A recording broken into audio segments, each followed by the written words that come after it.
Olá, sejam todos bem-vindos a mais um episódio do podcast Sua Saúde. Eu sou Marcelo Reis, presidente do Conselho Regional de Medicina de Santa Catarina, e hoje eu tenho o prazer de receber aqui o Dr. Márcio Judice, que é médico, pneumologista, preceptor da residência médica do Hospital Governador Celso Ramos e do Hospital Regional de São José, e ele também é ex-superintendente dos hospitais públicos de Santa Catarina. Márcio, seja bem-vindo, muito obrigado por ter aceitado o nosso convite.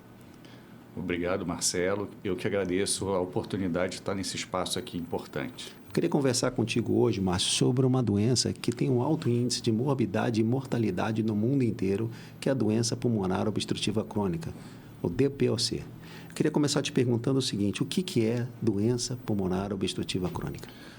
Então, a DPOC, como o próprio nome diz, é uma doença que afeta os pulmões. Ela tem a característica de gerar uma obstrução na via aérea, uma bronquiolite obstrutiva. Essa obstrução ela é secundária a fatores intrínsecos do indivíduo e a fatores externos, ou seja, é uma doença que depende da conjunção de fatores externos, que normalmente é a inalação de gases ou partículas tóxicas. O principal vetor para isso é o tabagismo. E existe uma propensão individual para se reagir a esse contato com esses elementos nocivos, né, e gerar uma inflamação pulmonar que vai gerar, então, a bronquiolite obstrutiva e o enfisema pulmonar, que são as principais características da DPOC. Márcio, esses sintomas eles começam de forma aguda ou são insidiosos? Na DPOC, um dos problemas é que os sintomas eles são insidiosos. Normalmente, a exposição tem que ter muito tempo para iniciar os sintomas. O sintoma inicial da DPOC costuma ser a tosse. É um sintoma que não é valorizado pelos pacientes. Os pacientes valorizam a dispneia, só que a dispneia ela é de curso tardio na DPOC. Então, hoje em dia, se trabalha muito para poder estar diagnosticando a DPOC quando os pacientes ainda não desenvolveram a dispneia. Fumar é um fator de risco. Como é que o tabagismo influencia na sequência, na evolução do DPOC? Então, o fumo é o principal fator de risco para a DPOC, não é o único. A fumaça do cigarro ela tem mais de 2.000 componentes, alguns deles vão atuar no desenvolvimento da DPOC, inflamando o pulmão. Então, o abandono do tabagismo é essencial para você interferir na história natural da doença e também para fazer a prevenção da DPOC. E tem alguma predisposição genética para a DPOC? Então, como eu disse, existem fatores intrínsecos do indivíduo para desenvolver DPOC. Um exemplo, 30% dos fumantes desenvolvem DPOC. Então, tem que haver uma predisposição intrínseca. O principal marcador genético, não vou dizer o principal, mas o mais conhecido são as mutações do gene SERPINA1, que está associado à deficiência de alfa-1 antitrypsina, que é um conhecido fator de risco para DPOC. Prematuridade pode estar associado, pessoas que têm um desenvolvimento pulmonar incompleto ou um envelhecimento pulmonar precoce também estão mais propensas a desenvolver a DPOC. Então, suspeitei que eu tenho DPOC, eu vou procurar o médico. Quais são os métodos mais eficazes para o diagnóstico nessa fase inicial? Então, o diagnóstico da DPOC, ele é simples. Ele vai a partir de uma história de exposição comprovada, quer seja tabagismo ou uma exposição de outra natureza, fogão a lenha é uma exposição importante, tabagismo passivo e a presença de sintoma. O principal sintoma é a tosse, é o sintoma mais precoce, mas não é tão valorizado, como eu já mencionei, e tendo o sintoma e a história de exposição, se solicita uma espirometria. A espirometria ela vai apresentar um padrão obstrutivo e aí o conjunto de achados, né, história clínica, exame físico, alteração obstrutiva na espirometria, elas vão permitir o diagnóstico da DPOC. Márcio, e quais são as opções disponíveis hoje para tratamento da DPOC? O tratamento da DPOC, ele vai atuar em duas frentes, tá? A frente de melhorar a qualidade de vida e a frente de você evitar exacerbações. Então, a gente divide o tratamento em medidas farmacológicas e não farmacológicas. As principais medidas não farmacológicas parar de fumar ou respirar um ar puro, como eu digo para os meus pacientes, quer dizer, não basta só parar de fumar, ele não pode estar ao lado de pessoas que fumam, não pode estar num ambiente que tem um ar contaminado. As imunizações, principalmente antigripal, imunização para Covid, imunização para vírus sincicial respiratório e antipneumocócica. A atividade física é fundamental para a qualidade de vida dos pacientes com DPOC.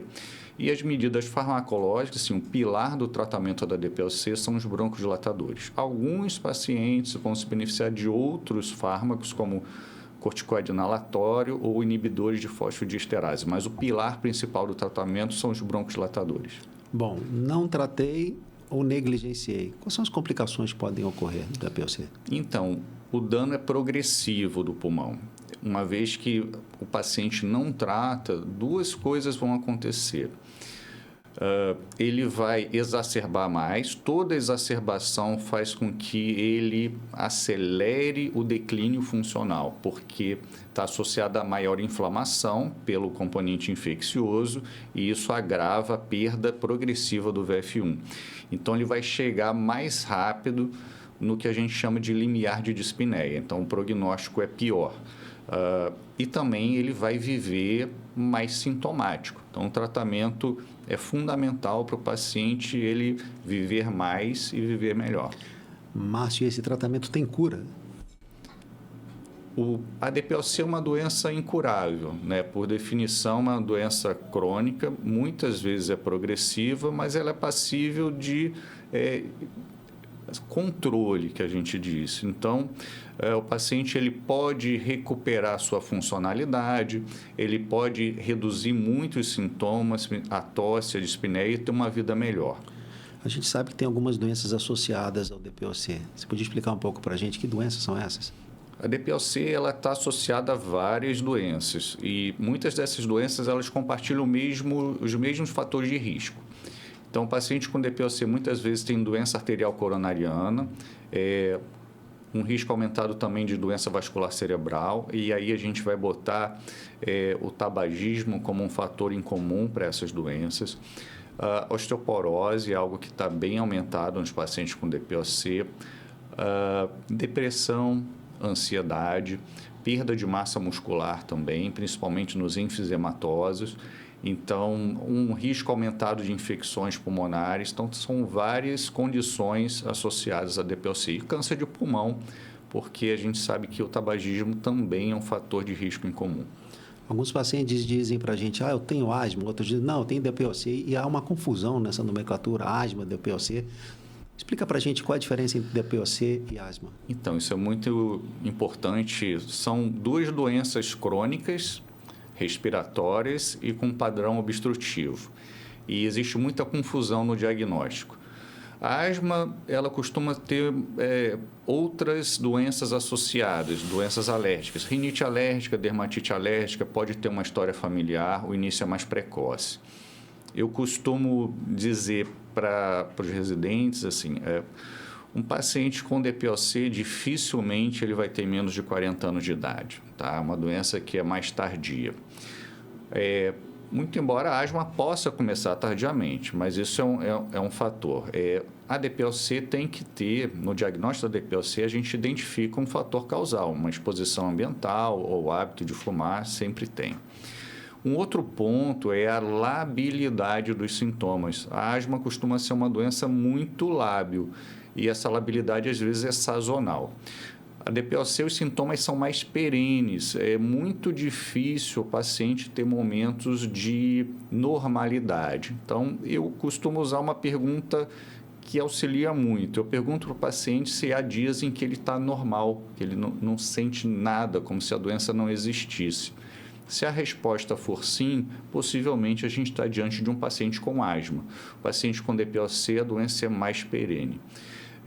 Uma analogia que eu faço para os meus residentes é que se você pega um paciente com asma que entra de manhã cedo na emergência e está bem sintomático, ele pode estar indo embora para casa no final do dia. Um paciente com DPOC que chega de manhã cedo na emergência, numa situação ruim, dificilmente no final do dia ele está indo para casa, tá? Normalmente a mudança no quadro ela é muito mais lenta. Qual que é o papel da reabilitação no DPOC? A reabilitação faz parte do tratamento não farmacológico da DPOC. Ela é muito importante, ela faz com que o paciente tenha uma qualidade de vida melhor, ele tenha menos exacerbações e existe um impacto também na sobrevida do paciente. A reabilitação, ela não é só fisioterapia respiratória, é um conjunto de medidas que vão englobar a educação do paciente. O paciente tem que aprender a usar o dispositivo, tá?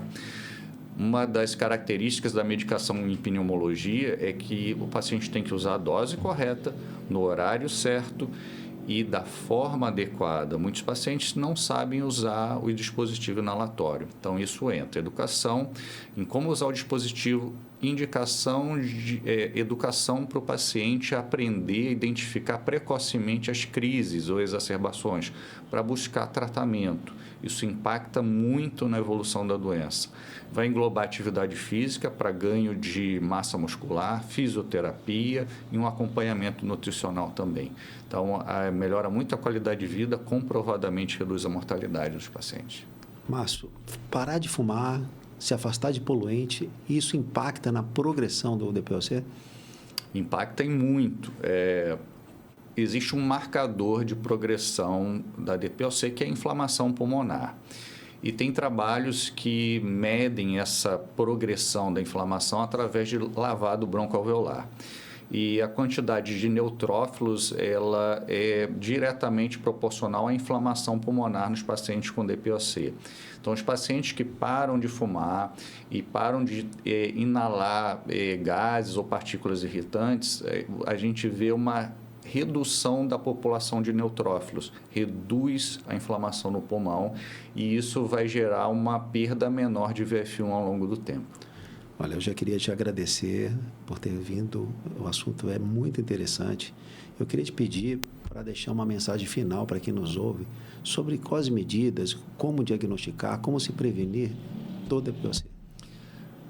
Então, a DPOC eu acho que é uma doença que é pouco falada para a dimensão que ela tem. Está sempre entre as principais causas de mortalidade. Atualmente, a terceira principal causa de mortalidade na população em geral. No Brasil, no dado mais recente do DataSUS, 50 mil pessoas foram a óbito por DPOC em 2022. Então, é uma doença extremamente relevante e é prevenível. Então, é importante a gente divulgar que DPOC tem tratamento, ela pode ser prevenível e o diagnóstico é através de um exame simples, que é a espirometria, que está acessível, né, hoje em dia para a maior parte da população. Márcio, mais uma vez, muito obrigado. Foi excelente conversar com você, eu te agradeço muito e agradeço a todos que ficaram com a gente até agora. Até o próximo episódio do podcast Sua Saúde. Muito obrigado, Márcio. Eu que agradeço.